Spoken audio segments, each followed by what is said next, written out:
an old movie that came out about 20 years ago now. The opening scene gripped me so much that I've never forgotten it. It's a beautiful, hot, sunny day, and a father, son, and daughter are all out mountain climbing in Monument Valley in the Colorado Plateau.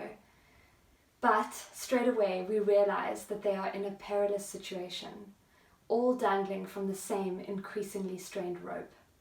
Annie at the top, then her brother Peter, and then last of all their father.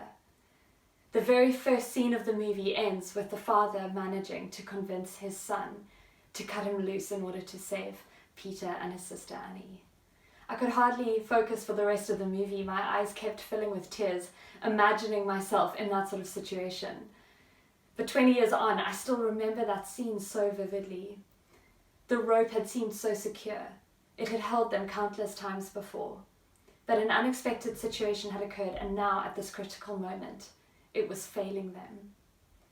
Maybe the scene came back to me because something about it reminds me of this global pandemic. At midnight on the 31st of December, we all stood around as normal, raising our glasses, singing Auld Lang Syne, welcoming in a new year, a new decade, completely unaware of what was to come, of how life as we knew it was going to suddenly falter and fail. My grandfather, who fought in North Africa in the Second World War, used to say that in the trenches there are no atheists.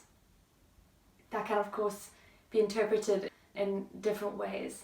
But I guess one thing that it indicates is that when we're faced with inordinately and overwhelmingly terrible circumstances, when bombs are falling everywhere, where it feels like nowhere is safe, we cry out for something permanent, something that won't fail us.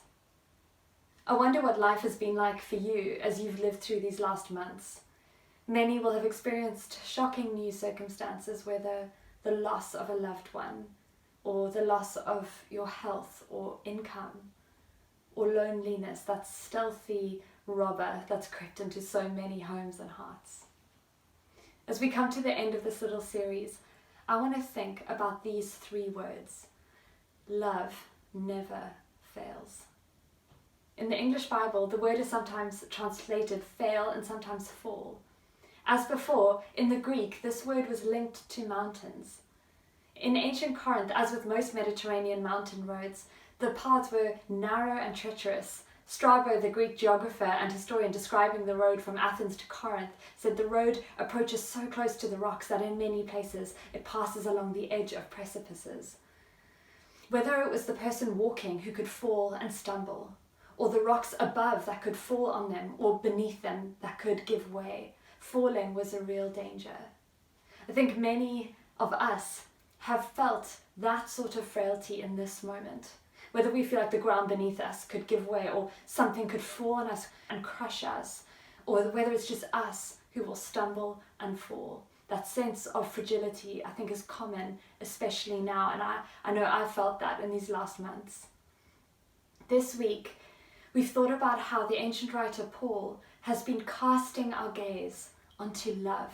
He's been trying to show us that there is nothing more beautiful, more worth running after and pursuing in this world. He's told us that love is something that leans towards even our enemies, as Jesus did. If you're anything like me, you might find yourself saying, but love does let people down. In so many cases, it has seemed to fail. And certainly human love, sadly, often does fail time and again.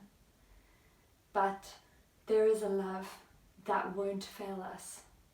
There is a love that will never let us down or let us go.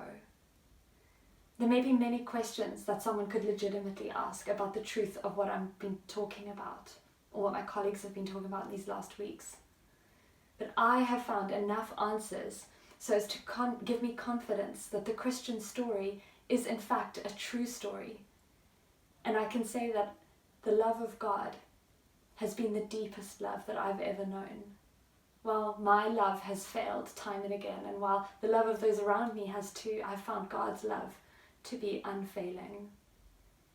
If you want to know something of this love, as we heard on Wednesday, the Bible promises that if we ask, He will answer.